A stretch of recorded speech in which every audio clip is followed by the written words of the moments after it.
All right, get ready, because today we're going deep into the world of Carl Jung. Oh, yeah. You know, you sent over this YouTube video, and it's called The Secret Teachings You Were Never Supposed to Know, Carl Jung. Right. It's from the channel The Psyche's Journey. And it's got me thinking, like, how much do we really know about ourselves? You know what I mean? Yeah, that is the question, isn't it? I mean, that's what Jung's work is all about. Yeah. It's like uncovering those hidden parts of ourselves that we don't even realize are there. Right, exactly. Yeah. Like, just total mysteries. Uh-huh.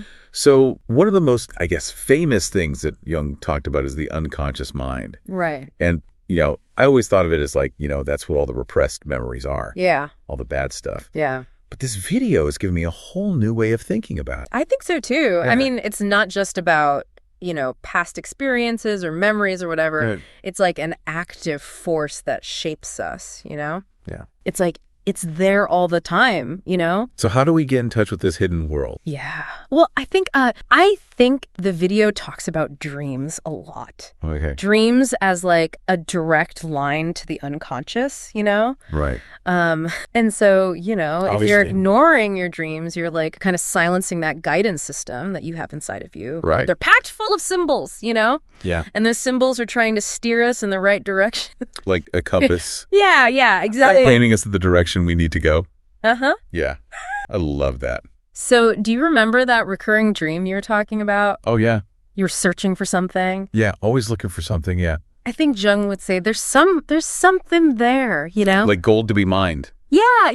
Like there's gold in those symbols that you need to kind of dig into and understand. It's like a hidden language, like we have to figure out. Yeah, it is. Right. Absolutely. And so it's not just dreams, you know? It's like it's those gut feelings or those intuitions that we have where we just know something without knowing how we know it. Uh-huh. And those are like whispers from the unconscious too. Okay, so we have this vast unconscious kind of influencing us. Right. But then Jung also talked about these universal patterns. Right. And he called them archetypes. Yeah. And the video was using the hero archetype as an example. Yeah. Showing how it's like everywhere from, you know, Star Wars to like myths that we've heard forever. Yeah, I mean, think about Luke Skywalker facing Darth Vader, or even Harry Potter, you know, Right. battling Voldemort. Right. They're both kind of embodying this classic hero archetype. Yeah. They're going on a journey, you know, they're facing challenges, and ultimately they transform, you know. They're changed by the whole thing.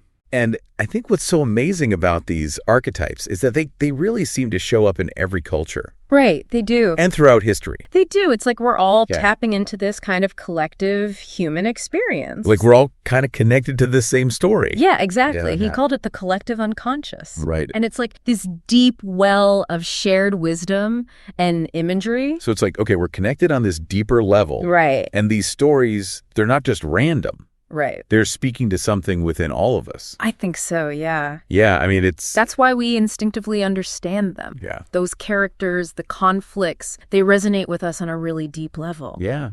They're primal. But sometimes those archetypes, Yeah. they can be a little bit darker, right? Yeah. The video talks about the shadow self, Mm-hmm.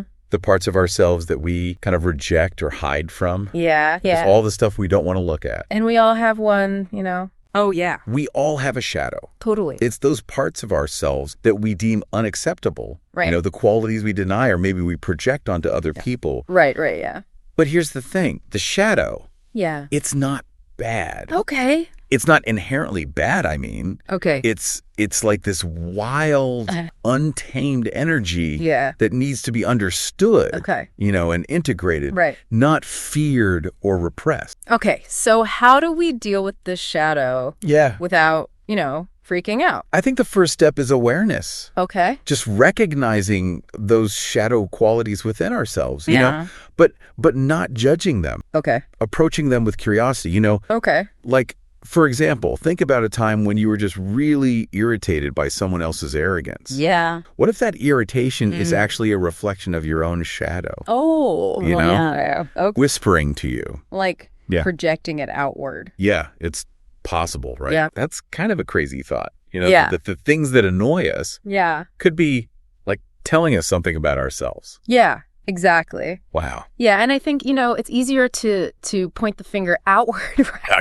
than to actually look at ourselves. Way easier. But, I think the more we can acknowledge those qualities within ourselves, the less power they actually have over us. Right. And who knows? Yeah. We might even find some hidden strengths and talents lurking in there. Oh, interesting. Yeah. Like good stuff. Yeah. Okay, so how do we start to integrate the shadow? Yeah. It seems like we need a lot of courage to face that stuff. You do. It's not about conquering it, though. Okay. It's more about befriending it. Okay. It's about recognizing that it's a part of us, just like our conscious personality. Right. And when we can accept it, those darker impulses, those less than perfect parts, then we actually become more whole, more integrated as a person. So it's like we're making space for all the stuff, not just the good stuff. Yeah, for all of it. Yeah. Embrace the fullness of who we are, Okay. shadows and all. I like that. Yeah. The video also mentions this idea of synchronicity. Right. Those meaningful coincidences Yeah. that Jung believed were more than just chance. Yeah.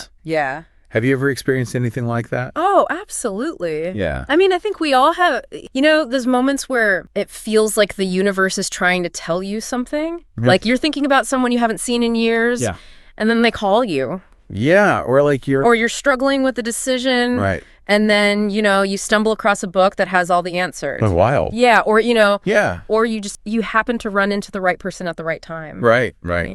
I had one of those just the other day, actually. Oh. I was feeling kind of lost about my career. Yeah. And I bumped into this old friend Yeah.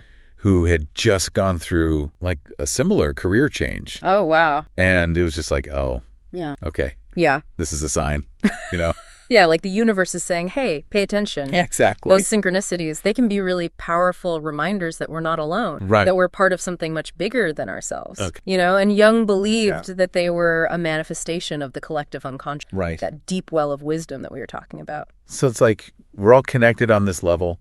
I think so, yeah. And these synchronicities are kind of like little glimpses into that connection. Yeah. It's like the universe is kind of conspiring to help us. Right. To help us along. Yeah, to nudge us in the right direction. Yeah. And I think the key is to just pay attention. Yeah. Be open to the message you might be carrying. The video also really emphasized the importance of dream work. Right. And it seems like, Jung saw dreams as this direct line to the unconscious. Yeah, he did. But I got to be honest with you. I find my dreams so bizarre. Yeah. It's like, how do we even start to make sense of them? Well, first of all, remember that dreams speak in symbols and metaphors, Okay. So instead of getting caught up in the literal details, try to focus on the overall feeling or mood. What emotions are being evoked? What challenges are you facing? So if I'm always dreaming about being chased, it might not be about an actual threat. Yeah, it might be. It's more like I'm feeling overwhelmed. Yeah, overwhelmed or anxious, or maybe you feel like you're being pursued in some way in your waking life. Okay. It's about looking for that symbolic meaning behind the images. Okay. Jung believed that dreams often reflect unresolved conflicts or unacknowledged. So it's like dream work is a form of therapy. Yeah, I think. In a way, it's about working through those inner knots and tangles, But listening to those messages that our dreams are trying to send us. Right. And then using that information to kind of gain a deeper understanding of ourselves. What about active imagination?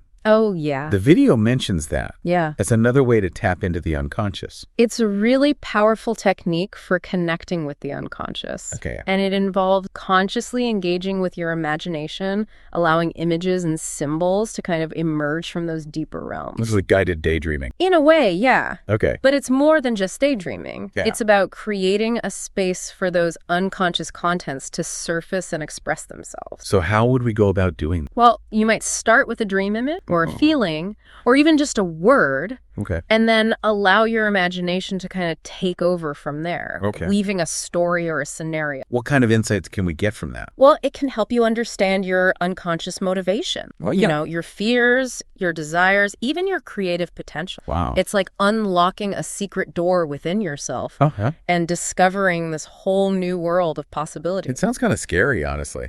It can be challenging, yeah. Yeah. But the rewards are worth it. Okay. The more we understand and integrate those unconscious forces, the more we become masters of our own lives. Right. We're not just reacting all the time. Yeah. We can actually choose. Exactly. Jung's work, it just reminds us that we have this whole universe inside. Yeah.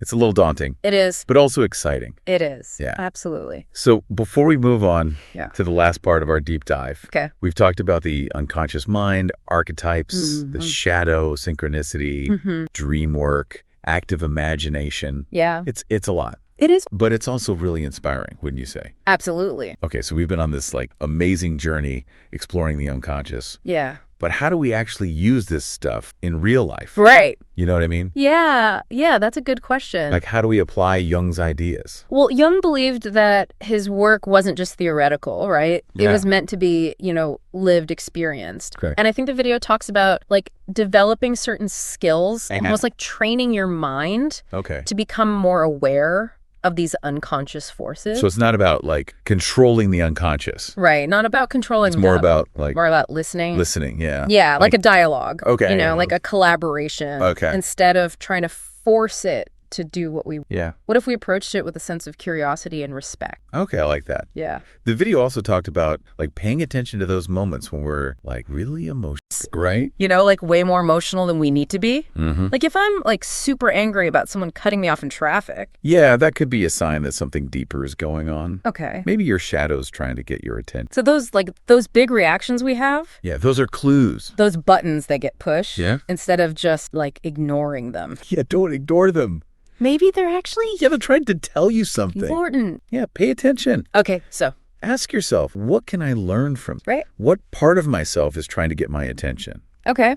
And remember, just because you face those shadow aspects doesn't mean you have to act on them. Right. It's about understanding them, integrating them so they don't have so much power over you. The video also talked about how this whole process of individuation, becoming a whole person, often involves facing our fears and limitations. Right. It's not going to be fun all the time. No, it can be really challenging. Yeah. But Jung believed that the greatest growth often comes from facing those difficult parts of It's like they say, the cave you fear to enter holds the treasure you seek. Exactly. Reminds me of those hero myths. Uh-huh. The hero never has an easy time, right? Right. They got to face the dragons. They go through trials and tribulations and they transform. Yeah, and it changes them. And that's what's so beautiful about it. Yeah. Each of us has that potential, Okay. to go on our own hero's journey. Right. To face our own inner dragons. Yeah. And to become the most authentic version of ourselves. So whether it's dream work or active imagination. Yeah. Or just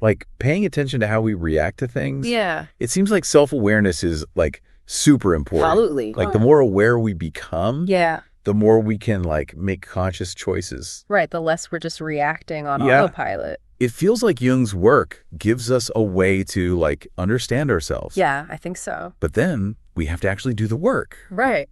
It's up to us. You've got to do the inner work. Yeah.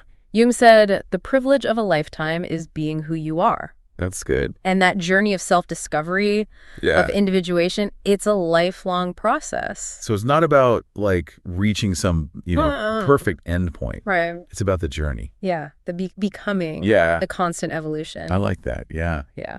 Well, this has been such a mind-blowing exploration. Oh, good. I'm glad. I feel like I have a whole new way of looking at myself and the world. That's great. And it's thanks to you. Well, thank you. And Carl Jung, of course. Of course. So thanks for joining us on this deep dive into the world of Carl Jung. My pleasure. And remember, as Jung said, the meeting of two personalities is like the contact of two chemical substances. If there's any reaction, both are transformed.